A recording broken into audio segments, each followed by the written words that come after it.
Kalau kita bicara Nahdlatul Ulama tidak lepas juga dari sahabatnya, ya, yaitu Muhammadiyah.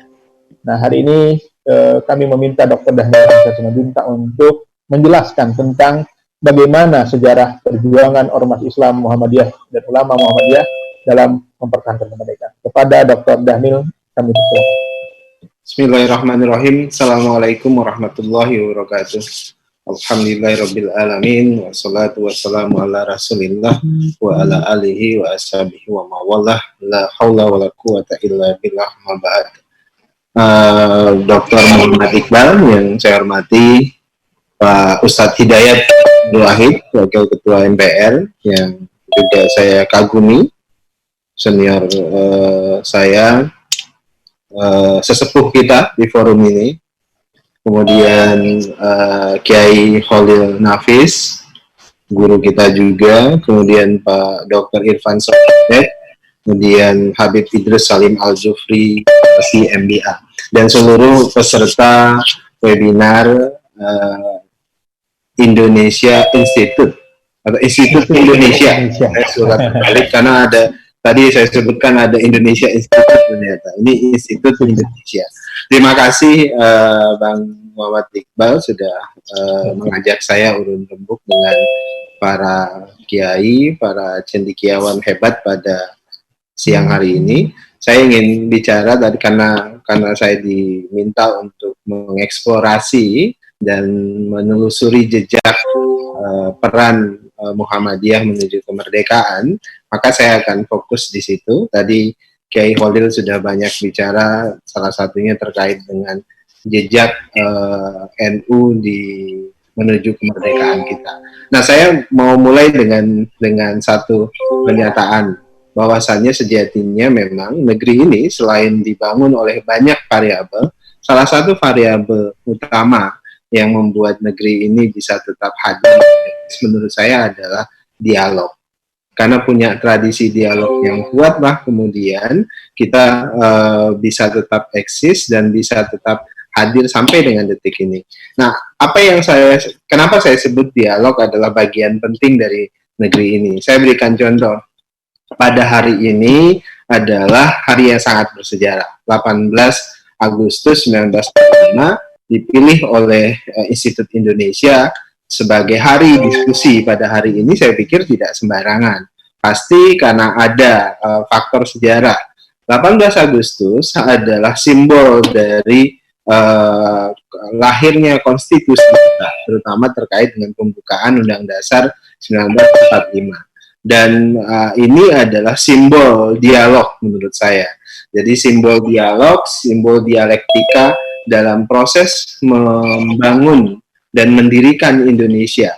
Dan di tengah simbol dialog itu ada kebesaran hati umat Islam. Kalau dalam bahasa Pak Alamsah Prawira Negara, 18 Agustus itu adalah proses gentleman agreement, di mana umat Islam yang diwakili oleh tokoh-tokoh Muhammadiyah, NU, dan tokoh-tokoh Islam lainnya, itu kemudian berbesar hati demi Indonesia yang tetap utuh, demi NKRI, kemudian berbesar hati untuk kemudian menerima penghapusan 7 kata atau yang kita kenal sebagai Piagam Jakarta. Jadi menurut saya Indonesia salah satu variabel yang paling penting kita bisa eksis sampai hari ini adalah dialog itu. Dan itu ada peran yang luar biasa umat Islam yang diwakili oleh Muhammadiyah, NU, dan kelompok Islam lainnya. Nah, terkait dengan Muhammadiyah, saya ingin jelaskan begini. Jadi ini tidak dalam rangka tentu kita semuanya ingin mengatakan bahwasannya Muhammadiyah paling berperan, kemudian NU paling berperan, kemudian kelompok lain nanti juga merasa berperan. Nah, ketika kemudian ada egosentris seperti itulah, kemudian Indonesia bisa bubar. Nah, justru ini upaya untuk mengingatkan bahwasannya banyak peran-peran dari kelompok-kelompok Islam yang perlu diingat dan perlu dihargai. Nah, dalam proses dialog kan proses saling menghargai itu sangat penting. Nah, inilah yang kemudian kita ingatkan, apalagi tadi seperti Pak Hidayat, Ustadz Hidayat sebutkan, ini kan anak-anak muda sekarang ini harus banyak berdiskusi pada hari ini, tampil di depan untuk mengingatkan kita semuanya, karena pada hari ini, tahun-tahun ke depan, banyak anak-anak muda kita itu yang literasi sejarahnya itu rendah sekali. Karena literasi sejarahnya rendah sekali, akibatnya mereka berjarak dengan sejarah. Sehingga kemudian tidak tahu bagaimana bersikap secara sosial, secara politik kebangsaan terkait dengan peran-peran agama, peran-peran kelompok, dan sebagainya. Nah, dalam konteks ini saya ingin menjelaskan jejak Muhammadiyah menuju kemerdekaan ini melalui 3 fase. Fase pertama, fase pendirian Muhammadiyah itu sendiri. Nah, Muhammadiyah memang dikenal sebagai organisasi yang kita sering menyebutnya sebagai gerakan orientasinya, sebagai gerakan kebudayaan. Gerakan kenapa? Karena Kiai Dahlan kira-kira mendirikan Muhammadiyah itu dengan pendekatan Trisula. Kita sebutnya sering istilah Trisula, itu adalah feeding, yaitu menyantuni, memberi makan, merawat yang miskin. Kemudian kedua, schooling, pendidikan, sekolah, pesantren, madrasah, dan sebagainya. Kemudian healing, yaitu rumah sakit. Jadi 3 gerakan kebudayaan ini itu menjadi mainstream gerakan Muhammadiyah di awal. Kita sering menyebutnya sebagai gerakan gerakan sosial. Kemudian atau sering dalam kajian-kajian banyak para peneliti tentang Muhammadiyah, kita sering sebutnya gerakan altruisme dan sebagainya. Nah, gerakan kebudayaan ini kemudian menjadi simbol kuatnya Muhammadiyah. Pelayanan, 3 pelayanan yang dikerjakan oleh Muhammadiyah yang tadi saya sebut sebagai Trisula, yaitu feeding, schooling, healing, yaitu menyantuni, kemudian pendidikan, kemudian rumah sakit, dan sebagainya, itu diberikan bukan hanya sekedar untuk warga Muhammadiyah atau untuk umat Islam. Bahkan dulu kami sering menyebutkan, dulu ada istilah PKO, nah Ustadz Hidayat hafal betul itu, penolong kesengsaraan umum. Nah, kita jadi artinya apa? Kalimat di tengah-tengah itu semuanya, pelayanan-pelayanan kebudayaan yang kami sering sebut tadi, itu diberikan bukan untuk umat Islam ansih atau apalagi untuk warga Muhammadiyah ansih, tapi untuk umum. Jadi semua kelompok, agama, ras, dan sebagainya itu ingin dilayani oleh Muhammadiyah sebagai gerakan sosial tadi, sehingga Muhammadiyah memberikan pelayanannya kepada seluruh kelompok. Saya mau katakan apa? Ini ada satu kelompok Islam namanya Muhammadiyah, kemudian dia ingin memulai gerakan kemerdekaan melalui pendekatan kebudayaan, tapi ia tidak memberikan pelayanan kebudayaannya, tidak Trisula tadi yang saya sebutkan, itu hanya untuk kelompoknya, tetapi untuk umum. Jadi sejak awal memang punya perspektif, punya mainstream gerakan untuk mendorong Indonesia. Kenapa? Karena Indonesia, kita punya kesadaran, atau Muhammadiyah sejak awal, Mbah Dahlan itu punya kesadaran sejak awal, Indonesia itu beragam. Indonesia itu bukan di Yogyakarta saja pada saat itu. Di Yogyakarta saja bukan hanya umat Islam saja, tapi banyak kelompok lain yang memang harus dilayani. Nah, jadi perspektifnya, makanya dulu Muhammadiyah sering menyebutnya pertolongan kesengsaraan umum. Nah, tapi saya mau katakan gini, Mbah Dahlan atau Kiai Dahlan mendirikan Muhammadiyah sebagai organisasi pembaharu keagamaan, kemudian gerakan perubahan sosial, kemudian gerakan atau yang ketiga adalah gerakan sosial politik. Tapi kemudian tidak kemudian bermakna karena orientasi gerakannya kultural. Muhammadiyah itu jadi apolitis atau Muhammadiyah itu buta politik di masa itu. Kenapa? Karena di masa itu, maka sebelum Muhammadiyah berdiri 1911 itu ada SI, dimulai dari Syarikat Dagang Islam, ada Syarikat Islam. Nah, Mbah Dahlan, Kiai Dahlan pada saat itu justru aktif sebagai penasehat di Budi Utomo, misalnya yang didirikan 1908 itu, kemudian dengan Syariat Islam di dua organisasi gerakan ini. Mbah Dahlan aktif. Jadi misalnya Budi Utomo orientasi pada pendidikan dan kebudayaan dan sebagainya, kemudian Syarikat Islam orientasinya adalah gerakan ekonomi dan politik. Mbah Dahlan aktif di sini. Hos Cokro Aminoto misalnya dalam banyak perjuangan dan sebagainya itu banyak berkomunikasi dengan Mbah Dahlan. Saya mau katakan begini, kenapa saya menyebutnya misalnya Syarikat Islam, kemudian hubungannya dengan Muhammadiyah. Tadi pernyataan Kiai Khalil bagus. Sekarang umat Islam saja, di antara kita saja, itu saling menegasikan. Belum lagi dengan yang lain.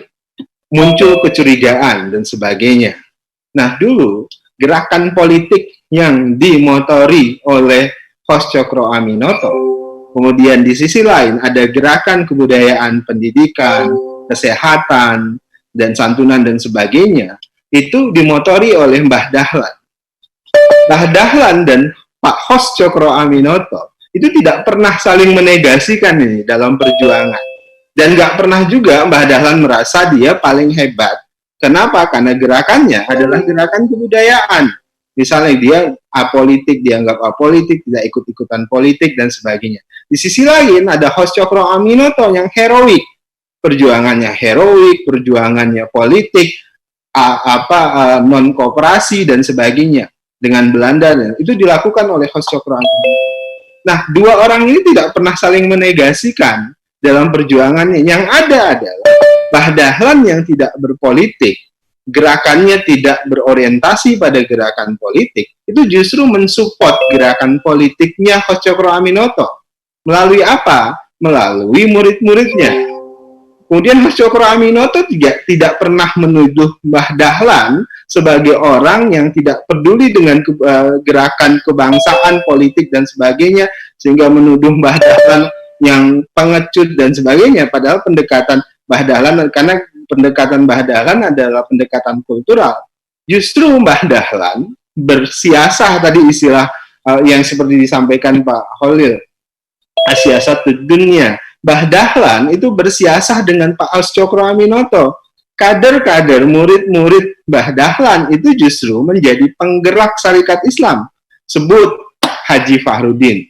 Haji Fahrudin salah satunya dan banyak sekali. Bahkan saya harus sebut dulu salah satu organisasi Islam yang politik Islam yang hebat itu adalah Syarikat Islam. Bayangkan 1918 anggota Syarikat Islam di seluruh Indonesia itu bisa sampai 2 juta. Itu luar biasa. Dan di situ banyak pimpinan kader Muhammadiyah aktif. Sehingga dulu kalau baca tentang Haji Fahrudin yang sekretaris Muhammadiyah pertama itu melakukan gerakan-gerakan politiknya bersama dengan Syarikat Islam. Ketika beliau ingin mendorong gerakan politik, beliau ke Syarikat Islam. Bahkan dulu Haji Fahrudin itu menggunakan Syarikat Islam untuk mendirikan cabang-cabang Muhammadiyah di seluruh Indonesia. Jadi kolaborasinya, gotong royongnya itu luar biasa, ta'awunnya, tolong menolongnya itu luar biasa. Kolaborasi di tengah upaya itu, ini gerakan politik, ini gerakan kebudayaan, tapi mereka tidak saling menegasikan, justru saling melengkapkan. Itu yang kita temukan dalam sejarah kita. Mbah Dahlan melalui Haji Fahrudin menggerakkan banyak gerakan-gerakan politik. Bahkan Haji Fahrudin kita kenal sebagai pahlawan nasional, kemudian beliau menggerakkan banyak petani, bahkan beliau pernah membakar ladang tebu karena protes ladang tebu yang ditanam paksa diminta oleh Belanda itu tidak menguntungkan petani pada saat itu. Kemudian Haji Fahrudin membakar ladang tebu itu, sehingga Haji Fahrudin selalu menjadi musuh Belanda pada saat itu. Karena melalui apa? Salah satu motor yang beliau gunakan adalah syarikat Islam. Nah, saya mau katakan ini adalah model ta'awun dalam politik, model ta'awun dalam kemerdekaan pada saat itu. Nah, saya di era-era pertama pendirian Muhammadiyah ada tokoh Yai Mbah Dahlan, tentu dominan di situ, ada Haji Fahrudin yang bersama dengan syarikat Islam. Nah, apalagi kalau kemudian kita ingat pesan Pak Os Cokro Aminoto itu, menariknya, dan ini banyak juga mempengaruhi kader-kader Muhammadiyah di awal-awal. Os Cokro Aminoto kan pesan ada 3 hal tuh, anak-anak aktivis Islam, pemuda Islam, atau seluruh pejuang Islam harus pegang 3 hal katanya, yaitu semurni-murninya tauhid, setinggi-tingginya ilmu pengetahuan, sepintar-pintarnya siasat. Nah, ini PR kita nih sebagai kelompok Islam, misalnya kita semuanya yang ada yang aktif di gerakan Islam, di ormas Islam, di gerakan pemuda Islam dan sebagainya, itu ya murni tauhidnya, dan rumah ormas-ormas ini harus diorientasikan pada pemurnian tauhid. Kemudian kedua, tinggi ilmunya. Anak-anak muda sekarang PR kita adalah meninggikan ilmu, sehingga kalau tinggi ilmunya mudah tuh untuk melakukan dialog dengan siapapun dan bisa terbuka. Nah, yang ketiga ini yang penting, pintar siasatnya. Ini juga penting, setelah 1, 2 tadi kuat, kemudian pintar siasatnya. Tadi Ustaz, saya kutip Kiai Holil tadi, ini kan kemudahan kecurigaan kita itu luar biasa, bahkan tuduhan luar biasa. Seringkali dalam gerakan kebangsaan, gerakan politik kebangsaan itu kita tidak bisa menabrak semuanya, tapi perlu siasah, perlu strategi tadi yang sudah dijelaskan oleh Kiai Holil. Nah, ini strategi dan siasah yang digerakkan ini itu membutuhkan dialog, membutuhkan keterbukaan. Sama halnya tadi ketika Mbah Dahlan, Pak Os Cokro Aminoto itu melakukan tugasnya masing-masing. Nah, pada fase berikutnya ada Mas Mansur yang kita kenal sebagai dulu tentu kita kenal 4 serangkai, yaitu Bung Karno, kemudian Ki Hajar Dewantara, kemudian Doos Dekker, dan satu lagi Mas Mansur. Mas Mansur pada saat era pendirian PETA, misalnya Peta Pembela Tanah Air, itu sempat meminta Bung Karno untuk mendukung perlawanan yang dilakukan Peta yang pada saat itu dipimpin oleh Supriyadi. Namun kemudian Bung Karno menolak permintaan Mas Mansur tersebut. Tapi kemudian Mas Mansur tetap mendukung perlawanan Peta pada saat itu. Bahkan Mas Mansur aktif memberikan ceramah kepada seluruh laskar Peta, pada seluruh anggota Pesta, yang waktu itu ada Pak Kasman Singodimejo di situ dan sebagainya, yang menjadi bagian dari Peta, komandan-komandan Peta. Tentu ada Jenderal Sudirman juga di situ, yang akhirnya kemudian salah satu konsekuensi yang harus diterima oleh Mas Mansur adalah beliau ditangkap nikah, kemudian beliau dihukum. Nah, masuk lagi kalau era perjuangan kemerdekaan, tentu kita semuanya kenal Jenderal Sudirman.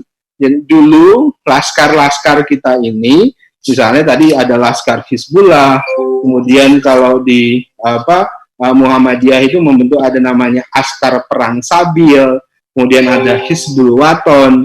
Nah, Hizbul Waton, kemudian Askar Perang Sabil yang melakukan perlawanan, ya tokoh-tokoh utamanya adalah Jenderal Sudirman, kemudian Kasman Singodimejo dan sebagainya. Nah, kita kenal dalam perlawanan militer. Jadi kader-kader Muhammadiyah itu aktif di perlawanan diplomasi, perjuangan diplomasi. Di satu sisi, ya sebut saja ada Pak Muhammad Rum, kemudian Pak Mas Mansur dan banyak tokoh-tokoh lain. Kemudian salah satunya adalah yang perlawanan fisik tentu adalah Jenderal Sudirman. Jenderal Sudirman, jangan-jangan anak-anak muda sekarang nggak hafal. Jenderal Sudirman sebelum masuk peta, kemudian aktif di waktu itu PKR dan sebagainya, itu adalah guru Muhammadiyah. Beliau adalah ketua bagian pemuda, atau istilah kalau sekarang pemuda Muhammadiyah Cilacap pada saat itu. Guru Muhammadiyah, ketua pemuda Muhammadiyah Cilacap. Kemudian sebelumnya beliau adalah aktivis Hizbul Waton, kepanduannya Muhammadiyah, dan kemudian beliau masuk peta, kemudian TKR, kemudian memimpin sebagian, kemudian kita kenal sebagai Bapak TNI pada saat ini. Nah, itu tokoh Muhammadiyah yang aktif langsung dalam perlawanan fisik. Bahkan ada misalnya tokoh perlawanan fisik yang juga aktif di dalam diplomasi dari Gorontalo, namanya Pak Nani Wartabone. Nanti saya jelaskan tentang Nani Wartabone ini. Nah, jadi di gerakan fisik Muhammadiyah aktif di situ, kelompok santri aktif di situ. Jadi santri Muhammadiyah, ulama Muhammadiyah aktif di situ, sebagaimana tadi juga Kiai Holil menjelaskan santri dan ulama-ulama NU. Nah, ketika masuk era-era diplomasi, era-era pembentukan Indonesia melalui rumusan-rumusan dasar, kita tahu BPUPKI ada tokoh-tokoh Muhammadiyah, tokoh-tokoh Islam di situ. Banyak dari tokoh-tokoh Muhammadiyah seperti Kiai Haji Mas Mansur, kemudian Ki Bagus Hadi Kusumo, kemudian Abdul Kahar Mujakir, kemudian dari Aisyah ada Nyonya Raden Nganten Siti Sukaptinah, dan tokoh-tokoh lainnya. Tokoh NU ada Pak Wahid Hasim dan sebagainya. Nah, di BPUPKI yang kemudian nanti salah satu produk BPUPKI adalah Piagam Jakarta. Nah, kemudian nanti di PPKI ada Ki Bagus Hadi Kusumo dan Kasman Singodimejo, kemudian ada Tengku Hasan. Nah, pada saat PPKI inilah banyak yang sekarang mungkin ini jadi sejarah penting tanggal 18 Agustus ini, bagaimana seorang Ki Bagus Hadi Kusumo itu masih ngotot tidak mau dirubah hasil Piagam Jakarta itu. Tapi kemudian, nah ini kelihayan Bung Karno. Jadi memang Bung Karno sejak awal maju siasatnya, maju politiknya. Nah, Bung Karno pada saat itu minta setelah ada kabar yang dibawa oleh salah satu perwira Jepang kepada Bung Hatta, kemudian disampaikanlah pada sidang PPKI, kemudian Ki Bagus tetap ngotot begitu, tidak ingin merubah itu. Nah, Bung Karno pintar dalam siasah dan dalam politik tentu. Beliau kemudian minta kepada Pak Kasman Singodimejo untuk melobi Ki Bagus Hadi Kusumo. Kenapa Pak Kasman yang diminta? Karena Pak Kasman ini adalah aktivis Muhammadiyah, pimpinan Muhammadiyah, tapi lebih junior dibandingkan Ki Bagus. Sehingga dirayulah kira-kira begitu, diyakinilah dengan banyak pertimbangan yang disampaikan oleh Pak Kasman kepada Pak Ki Bagus. Nah, akhirnya kemudian rumusan pembukaan Undang-Undang Dasar kita ya seperti yang hari ini kita pahami dan kita baca, dan itu disepakati pada tanggal 18 Agustus 1945. Di situ kelihatan, di situ adalah proses dialog yang luar biasa di mana umat Islam yang diwakili tadi saya sebutkan itu berbesar hati. Jadi kalau kemudian ada yang mengungkit proses dialog itu, yang merasa bahwasannya rumusan kami yang paling benar, rumusan yang lain nggak benar, itu namanya menegasikan dialog. Itu berpotensi menyakiti hati satu kelompok yang sudah selesai, yang sudah final, ya sudah. Bayangkan kalau kemudian nanti ada yang menggugat misalnya produk dialog ketika pidato Bung Karno. Kemudian nanti ada lagi yang menggugat produk hasil dialog BPUPKI ketika ditetapkannya Piagam Jakarta. Nah, kalau itu saling menggugat, egosentrisnya secara kesejarahan ingin masuk bahwasannya rumusan kami yang paling benar, maka Indonesia itu nggak akan terbentuk. Nah, oleh sebab itulah tadi saya sebutkan salah satu modalitas utama kita berbangsa dan bernegara itu adalah dialog. Kalau istilah Bung Hatta dulu, produk dialog itu bisa dihasilkan melalui nalar yang sehat, akal yang sehat. Dan kemudian modal itulah yang dimiliki oleh tokoh-tokoh Islam pada saat itu. Nah, kemudian bagian berikutnya, saya ingin sebutkan begini, ini uniknya pada peristiwa proklamasi. Muhammadiyah setidaknya itu berkontribusi terhadap 3 peristiwa proklamasi. Sebenarnya anak-anak muda harus ingat, proklamasi itu dilakukan oleh beberapa tokoh. Saya sebutkan, proklamasi pertama itu justru dilakukan di Gorontalo. Di Gorontalo, tanggal 23 Januari 1942. Siapa tokoh yang melakukan proklamasi kemerdekaan di Gorontalo pada tanggal 23 Januari 1942 itu? Itu namanya adalah Nani Wartabone. Nani Wartabone. Ini adalah tokoh Gorontalo yang aktif di Muhammadiyah, dan beliau adalah pendakwah ulama Muhammadiyah, aktif dalam gerakan-gerakan dakwah. Kemudian beliau banyak membujuk pada saat itu polisi, dalam tanda kutip polisi di Gorontalo, polisi-polisi Hindia Belanda dan Jepang dan sebagainya, Jepang terutama waktu itu Hindia Belanda, yang kemudian beliau bujuk terutama yang dari Indonesia untuk bersama-sama mendukung beliau. Beliau menggerakkan seluruh rakyat Gorontalo melakukan perlawanan, dan tepat pada 23 Januari tahun 1942 itu Pak Nani Wartabone ini kemudian bersama dengan rakyat Gorontalo waktu itu membacakan proklamasi kemerdekaan Republik Indonesia. Gini, saya bacakan teks proklamasinya Pak Nani Wartabone dan masyarakat Gorontalo pada saat itu. Beliau menyatakan begini, pada hari ini, tanggal 23 Januari 1942, kita, bangsa Indonesia yang berada di sini itu maksudnya di Gorontalo, sudah merdeka, bebas, lepas dan penjajahan bangsa manapun juga. Bendera kita yaitu merah putih, lagu kebangsaan kita adalah Indonesia Raya. Pemerintahan Belanda sudah diambil oleh pemerintah nasional agar tetap menjaga keamanan dan ketertiban. Jadi Pak Nani Wartabone itu sudah membacakan itu pada tanggal 23 Januari 1942. Nah, kemudian tokoh berikutnya yang melakukan proklamasi, dan ini yang menjadi pintu gerbang kemerdekaan kita secara nasional, tentu dibacakan oleh Bung Karno dan dampingi Bung Hatta pada saat itu, yaitu proklamasi 17 Agustus 1945. Dan anak-anak muda sekarang, saya ingin segera mengingatkan, Bung Karno juga pernah aktif di Muhammadiyah. Beliau adalah pimpinan pengajaran di Muhammadiyah Bengkulu.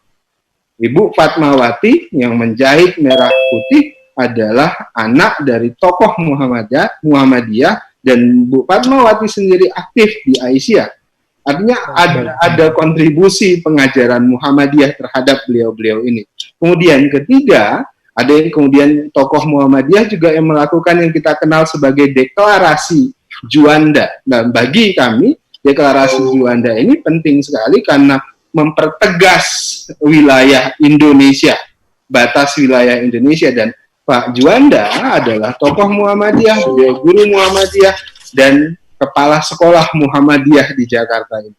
Nah, proses itu terus menjadi simbol tentu tokoh-tokoh Muhammadiyah, dan banyak sekali peran-perannya. Yang paling penting sampai dengan detik ini adalah Muhammadiyah dan kelompok Islam yang lain tentu bersama-sama memberikan kontribusi mengisi kemerdekaan untuk mencapai cita-cita kita tersebut. Dan itu tentu tidak mudah karena tadi yang seperti kita setuju, butuh persatuan, butuh saling percaya, kemudian memahami satu dengan yang lainnya, tinggal gerakan kita bisa mencapai cita-cita Indonesia Raya itu. Terima kasih. Fastabiqul khairat, nasrun, Assalamualaikum warahmatullahi wabarakatuh.